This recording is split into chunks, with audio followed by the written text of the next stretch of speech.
One of the big challenges when you're working with a progressive reloader like this Lee 6000 6-pack Pro is knowing when you're going to run out of primers. If you're cranking away on these things, turning out a bunch of ammunition, and you run out of primers, if your primer feed doesn't pick one up, you end up with an empty primer pocket, and that hole lets the powder just go right through and onto everything all over your bench. You got to stop, clean it all up, start over. So having a good way to monitor your primers when you get zoned in is really important. We're going to have a look at the Sharp's Primer Sentry primer sensing system. Right now, the only place I've been able to find this is on eBay. I will put a link in the description below. It was surprisingly affordable, and this is something that's going to make reloading a lot more fun and get rid of one of the frustrations. We're going to go through what comes in the box, how to set it up on your machine, and then adjust it. This will fit on any reloading press that delivers primers through a primer chute down to the reloading system, as you'll see right here in this video. So the Sharp's Engineering Primer Sentry for the Lee 1000 or 6-pack Pro comes with instructions with some nice pictures. That'll help. This is what's in the box, just as it comes. You've got these little teeny rubber bands here and a little installation tool, which will come in handy. Some Velcro mounts for your press. Power supply to plug it into the wall. Very nicely packed for a little piece of electronic gear here.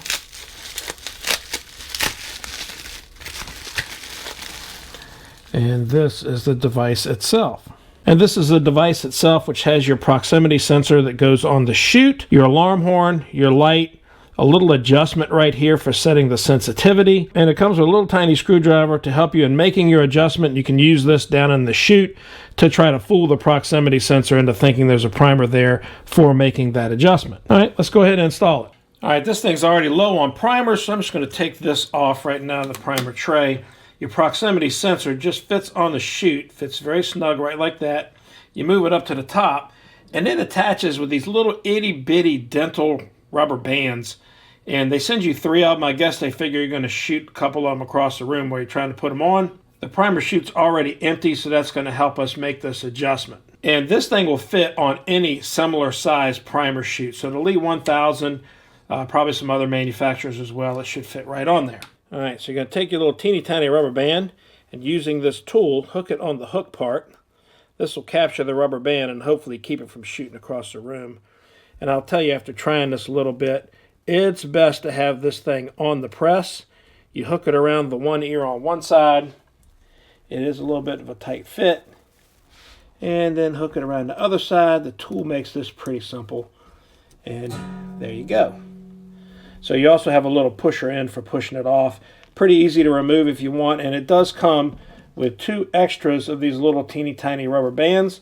So save those in case one goes shooting across the room. They're just little dental rubber bands, so you can probably find these online pretty easy if you had to.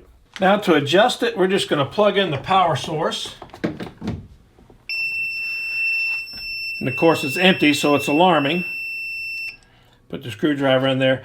To trigger this with this screwdriver, you're going to have to use the flat part flat, just like if there was a primer in there to block that little proximity sensor. And to adjust it, what we're going to do is adjust it until the noise stops, and then just tweak it back until it starts up. And that should be the correct setting right there for when there's a primer in the chute. Go ahead and put a few primers in it. Plug it back in and it'll be alarming.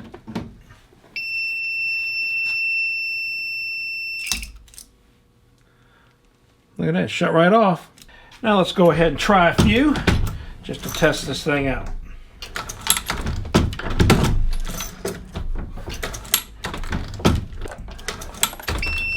There we go. We know we're out of primers.